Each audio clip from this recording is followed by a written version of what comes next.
На што скардзіцца Лукашенко? Якія ўказы ён падпісаў і якія законы мяняюць для яго сям'і?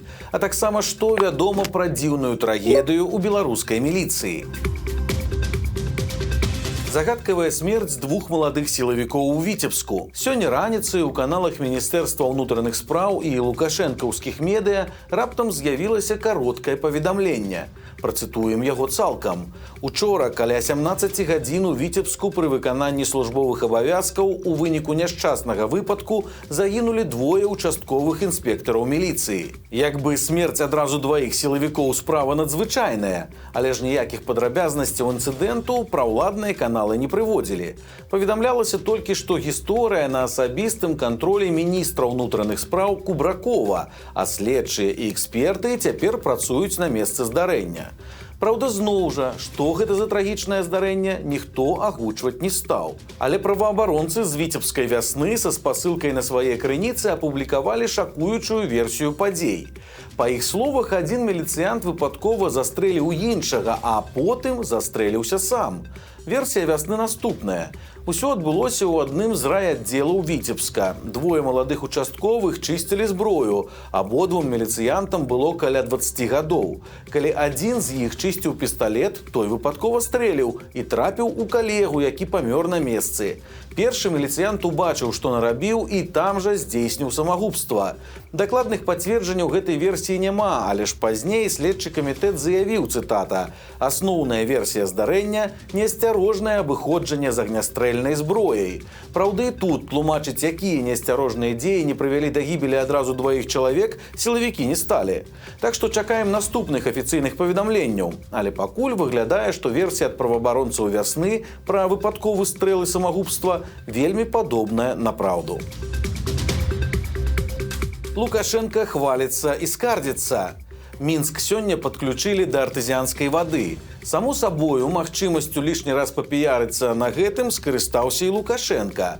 У суправаджэнні мінскага мэра Кухарава і Соннай Качанавай ён прыехаў урачыста круціць венцель і назваў гэта найвялікшым подзвігам свайго пакалення. Теперь Минск живет как любая деревня. А деревни все живут из скважин. Да, но здесь еще более глубокие скважины. Да. Таксама цікава, што Лукашенко хоць і быў больш бадзёры, чым на нядаўнім выступе, але ўсё роўна трохі сіпеў. Падобна, што ён сапраўды перахварэў на прастуду, бо проста на вадаканале пачаў жаліцца рабочым на надвор'е і раздаваць загады Мінздраву. Такая погода всегда какую-то гадость приносит на территорию нашей страны. И если аккуратно себя не вести, то мы опять попадем в какую-нибудь пандемию и так далее. Поэтому берегите себя, берегите своих детей. А Министерству здравоохранения, Наталья Ивановна, передайте, чтобы они серьезно проанализировали эпидемситуацию в Беларуси. Нам надо принимать дополнительные меры к тому, что они приняли. Таксама ў гэтыя дні Лукашенко падпісаў ажно некалькі указаў. Першы яго дакумент абвяшчае 2025 год годам добраўпарадкавання, а наступныя 5 гадоў абвешчаны ў Беларусі пяцігодкай якасці. У сувязі з гэтым сёлета беларусаў чакаюць як мінімум 2 рэспубліканскія суботнікі, а можа і больш. Гэтая савецкая практыка з назвамі гадоў мае перадусім сімвалічнае значэнне, аднак паказвае, дзе знаходзяцца чырвоныя лініі для дзяржавы. Бо кіраўнік лукашэнкаўскай адміністрацыі Дмітрый Круты яшчэ пару месяцаў таму казаў, што 25-й год могуць абвесціць годам беларускай мовы. Але ж для Лукашенка гэта, падобна, аказалася занадта радыкальным крокам, і ён вырашыў па-свойму. Цікава, праўда, што будзе на самой справе, бо пакуль што гэтыя намінальныя назвы гадоў, якія так любіць Лукашенка, у выніку разыходзіліся з рэальнасцю. У 21-м так званым годзе народнага адзінства Лукашенка канчаткова падзяліў народ на сваіх і нязгодных і пачаў жорстка караць апошніх. У 22-м, які быў названы годам гістарычнай памяці, уладам гэтую памяць нібыта адшыбла. Беларусь стала саўдзельнікам агрэсара ў новай вайне, а ўнутры краіны актыўна ўзяліся за перапісванне гісторыі. 23-й год міра і стварэння адзначыўся хіба што стварэннем усё новых і новых атрадаў міліцэйскага спецназа, а 24-й, які назвалі годам якасці, запоўніўся кадравым крызісам і праблемамі на прадпрыемствах. А депутаты Лукашэнкі мяняюць крымінальны кодекс на яго карысць. Новы законопроект прынялі ў другім чытанні. Па шэрагу злачынстваў перагледзяць пакаранні. Напрыклад, трохі мякчэйшай стане адказнасць за набыццё ці захоўванне забароненых наркатычных рэчываў. Але ж адказнасць для нелаяльных да Лукашэнкі беларусаў толькі ўзмацняецца. Новы законопроект пашырае колы злачынстваў, за якія грамадзяне Беларусі будуць несці адказнасць пры іх здзяйсненні за межамі краіны. У гэты пералік уключаны ў тым ліку злачынствы тэрарыстычнай накіраванасці, што ў разуменні ўладаў мае вельмі шырокае значэнне. Таксама ў новым законапраекце звініць яшчэ адзін званочак пра апошнюю пяцігодку Лукашэнкі. Артыкулы крымінальнага кодекса пра паклёп на прэзідэнта, абразу прэзідэнта ці гвалт у дачыненні да прэзідэнта трошачкі памяняюць. Цяпер яны будуць распаўсюджвацца і на былога прэзідэнта таксама. То бок Лукашенко плануе, што нават калі ён сыдзе на пенсію, за крытыку, пагрозы ці каментары ў яго адрас беларусаў будуць караць так жа жорстка, як гэта робяць цяпер. Прычым дзеянне гэтых крымінальных артыкулаў будзе распаўсюджвацца не толькі на былога прэзідэнта, але і на членаў яго сям'і. Лукашенко працягвае страхаваць сваю вялікую радню на выпадак свайго сыходу, альбо, можа, нават і сваёй смерці. Раней, нагадаем, Лукашенко ўжо прапісаў сваёй сям'і вялікую грашовую падтрымку і поўную недатыкальнасць. Па гэтых законах, што б не зрабіў сам Лукашенко, альбо яго сыны ці нават жонка Галіна, судзіць іх будзе забаронена. У Беларусі зноў блакуюць інтэрнэт. Сёння ўначы раптам знікаў доступ да шэрага сервісаў і соцсетак. Не адкрываліся ці працавалі з перабоямі TikTok, YouTube, Telegram, Viber, Instagram, а таксама папулярныя ў геймераў Twitch і Discord. Праблемы з доступам да іх пачаліся пасля 1 гадзіны ночы і працягваліся прыкладна да 3 гадзіны. Пры гэтым праз VPN усё працавала, а значыць, што блакіроўка была менавіта на беларускім баку. Выглядае, што гэта чарговая трэніроўка лукашэнкаўцаў перад выбарамі. Праўда, пакуль не зразумела, што яны рыхтуюць. Ці то ў дзень галасавання YouTube і папулярныя сервісы адключаць адразу, проста на ўсякі выпадак, ці то адразу нічога чапаць не будуць, але імгненна ўсё рубануць у выпадку пратэстаў ці заклікаў да іх. Нядаўна і сам Лукашенко адкрыта казаў, пры патрэбе інтэрнэт проста вырубяць усім беларусам. Так што на ўсякі выпадак раім лепш загадзя пастаўце на камп'ютар і тэлефон некалькі VPN-сервісаў, бо цалкам магчыма, што хутка яны вам спатрэбяцца. Лукашенко парадаваў Лукашэнку. З рэзервовага фонду Александра Лукашэнкі выдзелена 680 000 рублёў на заахвочванне адораных навучэнцаў і іх педагогаў. У гэтым спісе студэнтаў значыцца і малодшы сын Лукашэнкі Мікалай, які вучыцца на 3-м курсе БДУ. Праўда, стыпендыя, якую яму будуць плаціць па гэтай праграме, невялікая – 221 рубель 88 копеек на месяц. Гэта стыпендыя ад Александра Лукашэнкі, якую даюць за выдатную вучобу, поспехі ў навукова-даследчай творчай дзейнасці. Агулам яе далі 173 студэнтам і курсантам устаноў вышэйшай адукацыі, ну і Мікалаю. Невядома, наколькі Колю патрэбны гэтыя 220 рублёў, але такую падтрымку ён атрымліваў і раней. На 1-м і 2-м курсе Лукашенко старэйшы таксама выпісваў малодшаму сыну гэтую жа стыпендыю. Перамены для пенсіянераў, але не для ўсіх. Чыноўнікі нагадалі, што з гэтага студзеня адмяняюць абмежаванні для беларусаў, якія працягваюць працаваць на пенсіі. Такім чынам, кажуць улады, ужо ў гэтым месяцы пенсіі вырастуць у 110 000 пенсіянераў. Калі верыць Міністэрству працы, то ў некаторых павышэнне складзе аж да 500 рублёў. Праўда, такая прыбаўка залежыць ад спецыяльнага каэфіцыента, які ў сваю чаргу залежыць ад мінулай зарплаты чалавека. Прасцей кажучы, хто зарабляў больш, цяпер і атрымае больш.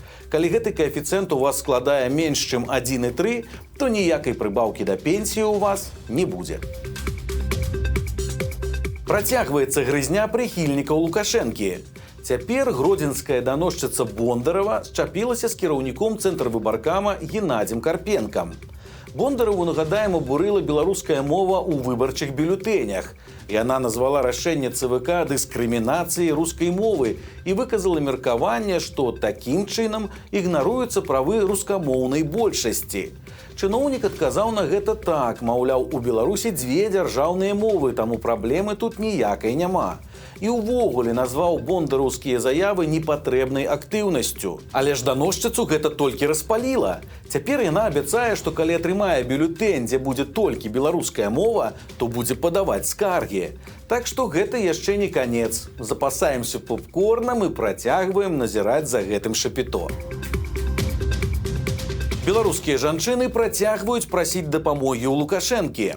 Цяпер шматдзетная маці просіць вырашыць яе сацыяльную драму. Жанчыне 34 гады, у яе 5 дзяцей. З мужам яна проста цяпер разводзіцца. У выніку жанчына просіць Лукашэнку вырашыць два пытанні – знайсці ёй няню і дапамагчы з жыллём. Хочу поблагодарить вас за то, что вы поддерживаете многодетных семей. Благодаря вам у меня есть трехкомнатная квартира и детские. Как говорит моя бабушка, на сегодняшний день тебя обеспечивают два мужика. Это бывший и Лукашенко. Я с ней полностью согласна.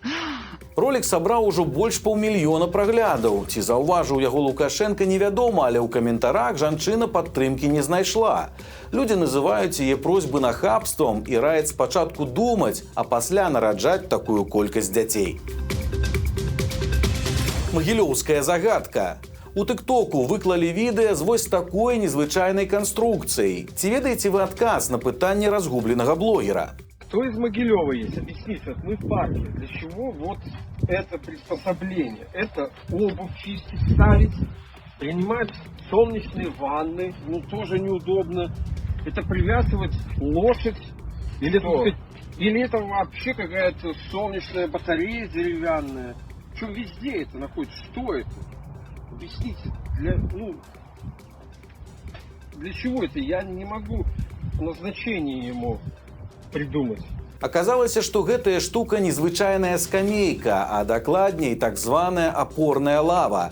Яна прызначаная для людзей, якія маюць праблемы апорна-рухальнага апарата і не могуць сесці. Альбо калі сядуць на звычайную паркавую скамейку, то ім пасля вельмі цяжка ўставаць. А на такую канструкцыю людзі могуць абаперціся і таксама трохі адпачыць. Якія самыя папулярныя і самыя незвычайныя імёны давалі дзецям у Мінску? Адказ на гэтае пытанне знайшло дзяржаўнае выданне «Мінск-навіны». Па іх звестках найбольш папулярнымі імёнамі ў 24 годзе сталі Сафія, Ганна і Ева. Акрамя гэтага, вельмі часта дзяўчынак называлі Ксеніямі, Марыямі, Алісамі і Васілісамі. У топе імёнаў для хлопчыкаў апынуліся Міхаіл, Марк і Тимофей, затым Максім, Роман, Матвей, Александр і Іван. Але часам маладыя бацькі вырашалі назваць сваіх дзяцей незвычайна. Так у Мінску рэгістравалі хлопчыкаў з імёнамі Брам, Азраэль, Даніэль, Джедена, Кай, Дыяніз, Геральд, Дылан, Даніслаў, а таксама Реджеп, як турэцкі прэзідэнт Эрдаган, Леброн, як баскетбаліст Леброн Джеймс, і нават Ілан, як мільярдэр Ілан Маск. Сярод незвычайных жаночых імёнаў Мішэль Мары, Эма Віталь, Эстэр, Нефтыда, Аліяна, Еўсевія, Дарафея, Луна, Матрона, Гінтарэ, Славяна, Радміла. Акрамя таго сустракаліся і Афіна, і Кая, і Хлоя, і нават Вэндзі. Прычым цікава, што назваць дзіця можна фактычна як заўгодна, калі гэта гучыць неабразліва і цэнзурна. Імя мусіць быць максімум з 2 словаў, прычым калі бацькі пасля перадумаюць, то цягам года пасля нараджэння малога яго імя можна змяніць.